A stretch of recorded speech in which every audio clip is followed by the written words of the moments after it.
ओम शांति। आज 9 दिसंबर की मुरली। बाप दादा कहते, मीठे बच्चे, जो संकल्प ईश्वरीय सेवा अर्थ चलता है उसे शुद्ध संकल्प व निर्संकल्प ही कहेंगे, व्यर्थ नहीं।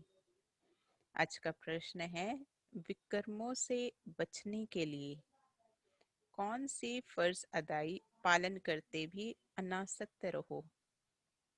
उत्तर है, मित्र संबंधियों की सर्विस भले करो, लेकिन अलौकिक ईश्वरीय दृष्टि रख करके करो।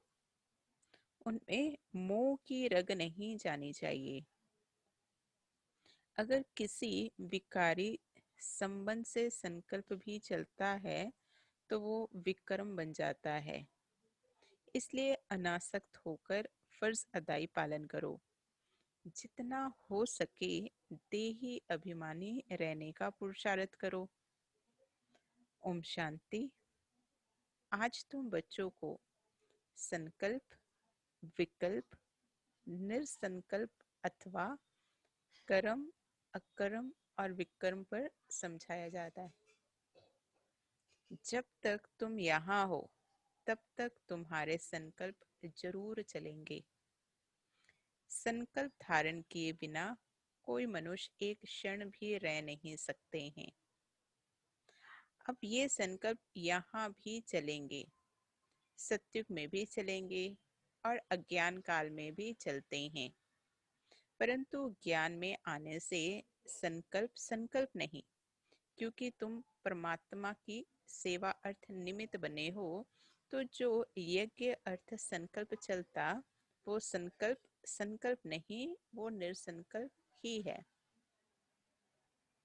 बाकी जो फालतू संकल्प चलते हैं, अर्थात कलयुगी संसार और कलयुगी मित्र संबंधियों के प्रति चलते हैं, वो विकल्प कहे जाते हैं, जिससे ही विकर्म बनते हैं और विकर्मों से दुख प्राप्त होता है।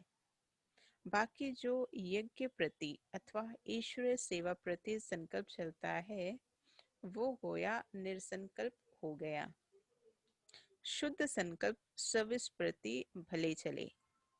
देखो, बाबा यहाँ बैठा है, तुम बच्चों को संभालने अर्थ, उसके सर्विस करने अर्थ माँ बाप का संकल्प जरूर चलता है, परंतु ये संकल्प संकल्प नहीं, इससे विक्रम नहीं बनता है। परंतु यदि किसी का विकारी संबंध प्रति संकल्प चलता है तो उनका विक्रम अवश्य ही बनता है। बाबा तुम बच्चों को कहते हैं कि मित्र संबंधियों की सर्विस भले करो, अलौकिक ईश्वरीय दृष्टि से। वो मोह की रग नहीं आनी चाहिए। अनासक्त होकर अपनी फर्ज अदाई पालन करनी चाहिए। परंतु जो कोई यहाँ होते हुए, कर्म संबंध में होते हुए उनको नहीं काट सकते, तो भी उनको परमात्मा को नहीं छोड़ना चाहिए। हाथ पकड़ा होगा तो कुछ न कुछ पद प्राप्त कर लेंगे। अब ये तो हर एक अपने को जानते हैं कि मेरे में कौन सा विकार है। अगर किसी में एक भी विकार है तो वो देह अभिमानी जरूर ठहरा, जिसमें विकार नहीं वो ठहरा देही अभिमानी। किसी में कोई भी विकार है तो वो सजाएं जरूर खाएंगे, और जो विकारों से रहित है वो सजाओं से मुक्त हो जाएंगे। जैसे देखो, कोई कोई बच्चे हैं जिनमें ना काम है, ना क्रोध है, ना लोभ है, ना मोह है। वो सर्विस बहुत अच्छी कर सकते हैं। अब उन्हों की बहुत ज्ञान विज्ञानमय अवस्था है। वो तो तुम सब भी वोट देंगे ना। बाबा कहते हैं, अब उन्हों की बहुत ज्ञान विज्ञानमय अवस्था है, वो तो तुम भी वोट देंगे। अब ये तो जैसे मैं जानता हूँ वैसे तुम बच्चे भी जानते हो। अच्छे को सब अच्छा कहेंगे, जिसमें कुछ खामी होगी उनको सभी वोट वही देंगे। अब ये निश्चय करना, जिनमें कोई विकार है वो सर्विस कर नहीं सकते। जो विकार प्रूफ है वो सर्विस कर औरों को आप समान बना सकेंगे। इसलिए विकारों पर पूर्ण जीत चाहिए, विकल्प पर पूर्ण जीत चाहिए। ईश्वर अर्थ संकल्प को निरसंकल्प रखा जाएगा। वास्तव में निरसंकल्पता उसी को कहा जाता है जो संकल्प चले ही नहीं, दुख सुख से न्यारे हो जाए।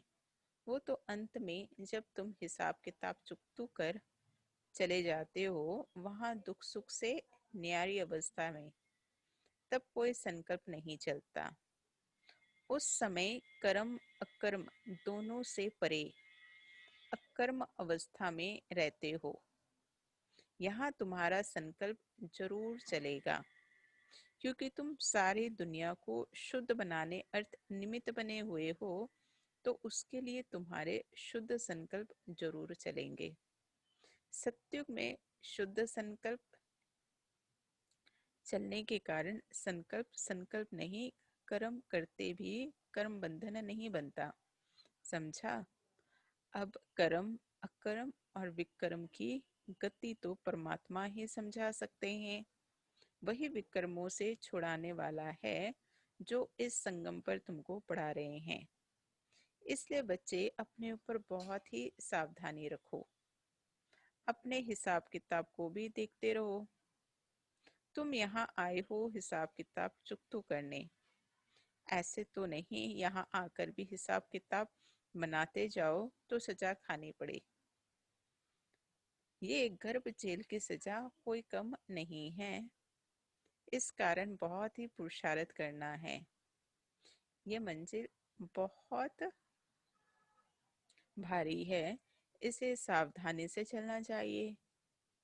विकल्पों के ऊपर जीत पानी है जरूर। अब कितने तक तुमने विकल्पों पर जीत पाई है, कितने तक इस निरसंकल्प अर्थात दुख सुख से न्यारी अवस्था में रहते हो, ये तुम अपने को जानते रहो।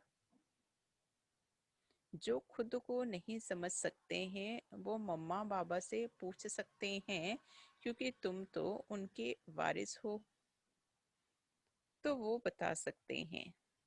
निरसंकल्प अवस्था में रहने से तुम अपने तो क्या, किसी भी विकारी के विकर्मों को दबा सकते हो। कोई भी कामी पुरुष तुम्हारे सामने आएगा तो उसका विकारी संकल्प नहीं चलेगा। जैसे कोई देवताओं के पास जाता है तो उनके सामने वो शांत हो जाता है, वैसे तुम भी गुप्त रूप में देवताएं हो। तुम्हारे आगे भी किसी का विकारी संकल्प नहीं चल सकता है। परंतु ऐसे बहुत कामी पुरुष है जिनका कुछ संकल्प अगर चलेगा तो भी वार नहीं कर सकेगा, अगर तुम योग युक्त होकर खड़े रहेंगे तो। देखो बच्चे, तुम यहाँ आए हो परमात्मा को विकारों की आहुति देने, परंतु कोई कोई ने अभी कायदे सिर आहुति नहीं दी है। उन्हों का योग परम पिता से जुटा हुआ नहीं है। सारा दिन बुद्धि योग भटकता रहता है, अर्थात देही अभिमानी नहीं बने हैं। देह अभिमानी होने के कारण किसी के स्वभाव में आ जाता है, जिस कारण परमात्मा से प्रीत निभा नहीं सकते हैं, अर्थात परमात्मा अर्थ सर्विस करने के आज्ञाकारी नहीं बन सकते हैं। तो जो परमात्मा से सर्विस ले फिर सर्विस कर रहे हैं अर्थात पतितों को पावन बना रहे हैं, वही मेरे सच्चे पक्के बच्चे हैं। उन्हें बहुत भारी पद मिलता है। अभी परमात्मा खुद आकर तुम्हारा बाप बना है। उस बाप को साधारण रूप में ना जानकर कोई भी प्रकार का संकल्प उत्पन्न करना गोया विनाश को प्राप्त होना। अभी वो समय आएगा जो 108 ज्ञान गंगाएं पूर्ण अवस्था को प्राप्त करेंगी। बाकी जो पड़े हुए नहीं होंगे वो तो अपनी ही बर्बादी करेंगे। ये निश्चय जानना, जो कोई इस ईश्वरीय यज्ञ में छिपकर काम करता है तो उनको जानी जाननहार बाबा देख लेता है। वो फिर अपने साकार स्वरूप बाबा को टच करता है। सावधानी देने अर्थ, तो कोई भी बात छिपानी नहीं चाहिए। भल भूले होती हैं परंतु उनको बताने से ही आगे के लिए बच सकते हैं, इसलिए बच्चे सावधान रहना। बच्चों को पहले अपने को समझना चाहिए कि मैं हूँ कौन, व्हाट एम आई। मैं शरीर को नहीं कहते, मैं कहते हैं आत्मा को। मैं आत्मा कहाँ से आया हूँ, किसकी संतान हूँ। आत्मा को जब ये मालूम पड़ जाए कि मैं आत्मा परमपिता परमात्मा की संतान हूँ, तब अपने बाप को याद करने से खुशी आ जाए। बच्चे को खुशी तब आती है जब बाप की ऑक्यूपेशन को जानता है। जब तक छोटा है बाप के ऑक्यूपेशन को नहीं जानता, तब तक इतनी खुशी नहीं रहती। जैसे बड़ा होता जाता, बाप के ऑक्यूपेशन का पता पड़ता जाता, तो वो नशा, वो खुशी चढ़ती जाती है। तो पहले उनके ऑक्यूपेशन को जानना है कि हमारा बाबा कौन है, वो कहाँ रहता है। अगर कहे आत्मा उनमें मर्ज हो जाएगी तो आत्मा विनाशी हो गई, तो खुशी किसको आएगी। तुम्हारे पास जो नए जिज्ञासु आते हैं उनको पूछना चाहिए कि तुम यहाँ क्या पढ़ते हो, इससे क्या स्टेटस मिलती है। उस कॉलेज में तो पढ़ने वाले बताते हैं कि हम डॉक्टर बन रहे हैं, इंजीनियर बन रहे हैं, तो उन पर विश्वास करेंगे ना कि ये बराबर पढ़ रहे हैं। यहाँ भी स्टूडेंट्स बताते हैं कि ये है दुख की दुनिया, जिसको नर्क, हेल अथवा डेविल वर्ल्ड कहते हैं। उनके अगेंस्ट है हेवन अथवा डेटी वर्ल्ड, जिसको स्वर्ग कहते हैं। ये तो सभी जानते हैं, समझ भी सकते हैं कि ये वो स्वर्ग नहीं है, ये नर्क है अथवा दुख की दुनिया है, पाप आत्माओं की दुनिया है। तब तो उसको पुकारते हैं कि हमको पुण्य की दुनिया में ले चलो। तो ये बच्चे जो पढ़ रहे हैं वो जानते हैं कि हमको बाबा उस पुण्य की दुनिया में ले चल रहे हैं। तो जो नए स्टूडेंट आते हैं उनको बच्चों से पूछना चाहिए, बच्चों से पढ़ना चाहिए। वो अपने टीचर का अथवा बाप का ऑक्यूपेशन बता सकते हैं। बाप थोड़ी ही अपनी सराहना खुद बैठ करेंगे, टीचर अपनी महिमा खुद सुनाएगा क्या, वो तो स्टूडेंट सुनाएंगे कि ये ऐसा टीचर है। तब कहते हैं स्टूडेंट्स शोज मास्टर। तुम बच्चे जो इतना कोर्स पढ़कर आए हो, तुम्हारा काम है नयों को बैठ समझाना। बाकी टीचर जो बीए एमए पढ़ा रहा है, वो बैठ नए स्टूडेंट को एबीसी सिखलाएंगे क्या। कोई कोई स्टूडेंट अच्छे होशियार होते हैं, वो दूसरों को भी पढ़ाते हैं। उनमें माता गुरु तो मशहूर है। ये है डीटी धर्म की पहली माता, जिसको जगदम्बा कहते हैं। माता तो बहुत महिमा है, बाबा कहते हैं माता की तो बहुत महिमा है। बंगाल में काली, दुर्गा, सरस्वती और लक्ष्मी, इन चार देवियों की बहुत पूजा करते हैं। अब उन चार का ऑक्यूपेशन तो मालूम होना चाहिए। जैसे लक्ष्मी है तो वो है गॉडेस ऑफ वेल्थ, वो तो यहाँ ही राज्य करके गई है। बाकी काली, दुर्गा आदि ये तो सब इस पर कहते हैं, बाकी काली, दुर्गा आदि ये तो सब इस पर नाम पड़े हैं। अगर चार माताएं हैं तो उनके चार पति भी होने चाहिए। अब लक्ष्मी का तो नारायण पति प्रसिद्ध है, काली का पति कौन है, शंकर। लेकिन शंकर को तो पार्वती का पति बताते हैं। पार्वती कोई काली नहीं है, बहुत है जो काली को पूजते हैं, माता को याद करते हैं, लेकिन पिता का पता नहीं है। काली का या तो पति होना चाहिए या पिता होना चाहिए, लेकिन ये कोई भी बता नहीं सकता। तुमको समझाना है कि दुनिया ये एक ही है, जो कोई समय दुख की दुनिया अथवा दोजक बन जाती है, वही फिर सत्युग में बहिष्ठ अथवा स्वर्ग बन जाती है। लक्ष्मी नारायण भी इस ही सृष्टि पर सत्युग के समय राज्य करते थे। बाकी सूक्ष्म में तो कोई वैकुंठ है नहीं जहाँ सूक्ष्म लक्ष्मी नारायण है। उनके चित्र यहाँ ही हैं तो जरूर यहाँ ही राज्य करके गए हैं। खेल सारा इस कॉर्पोरेल वर्ल्ड में चलता है। हिस्ट्री ज्योग्राफी इस कॉर्पोरेल वर्ल्ड की है। सूक्ष्म वतन की कोई हिस्ट्री ज्योग्राफी होती नहीं। लेकिन सभी बातों को छोड़ तुमको नए जिज्ञासु को पहले अलफ सिखलाना है, फिर बे समझाना है। अलफ है गॉड, वो सुप्रीम सोल है। जब तक ये पूरा समझा नहीं है तब तक परम पिता के लिए वो लव नहीं जागता, वो खुशी नहीं आती, क्योंकि पहले जब बाप को जाने तब उनके ऑक्यूपेशन को भी जानकर खुशी में आवे। तो खुशी है इस पहली बात को समझने में। गॉड तो एवर हैप्पी है, आनंद स्वरूप है।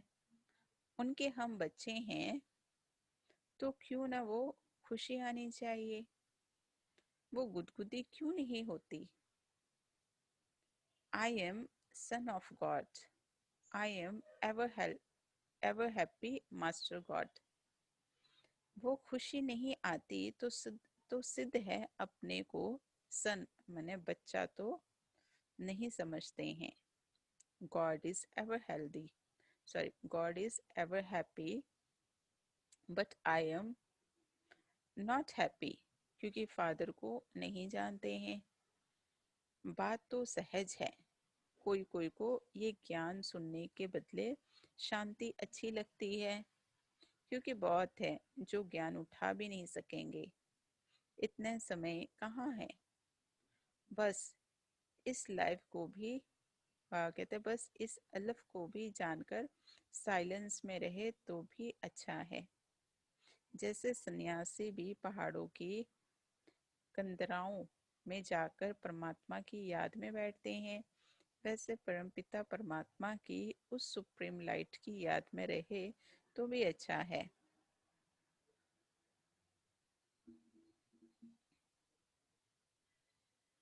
तो बाबा आगे कहते हैं,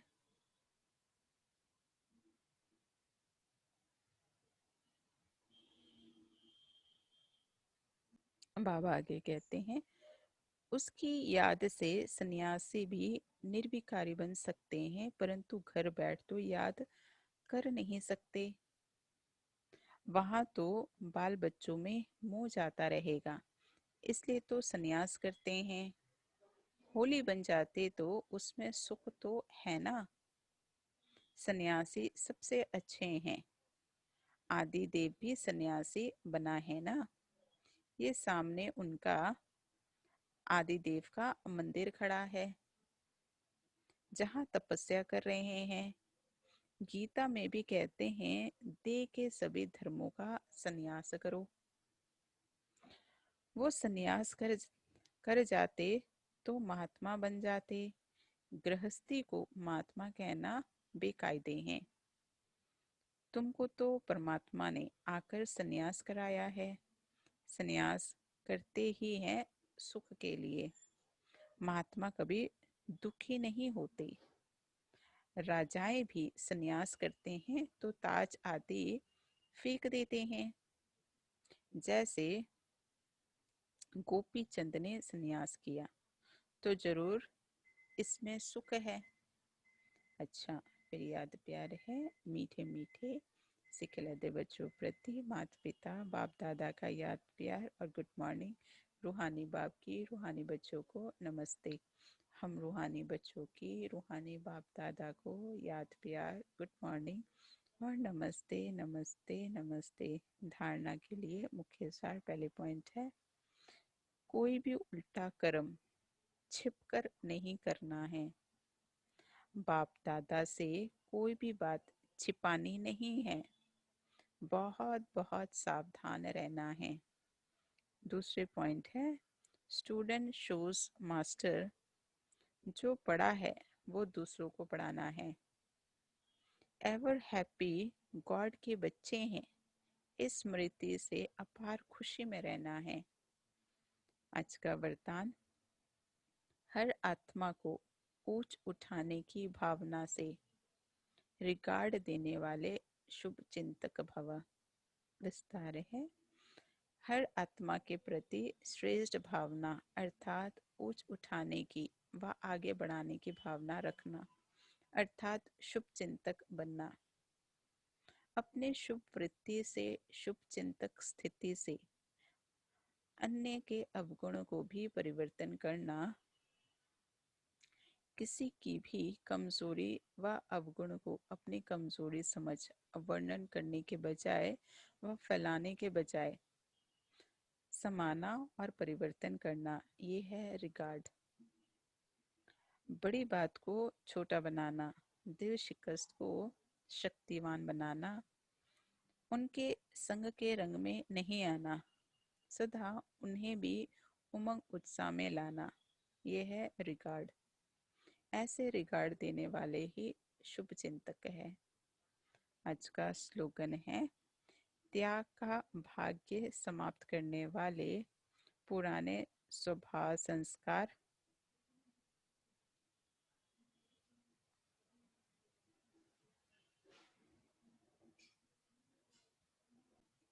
स्लोगन है, त्याग का भाग्य समाप्त करने वाला पुराना स्वभाव संस्कार है, इसलिए इसका भी त्याग करो। ये है आज 9 दिसंबर के बाबा के महावाक्य। ओम शांति।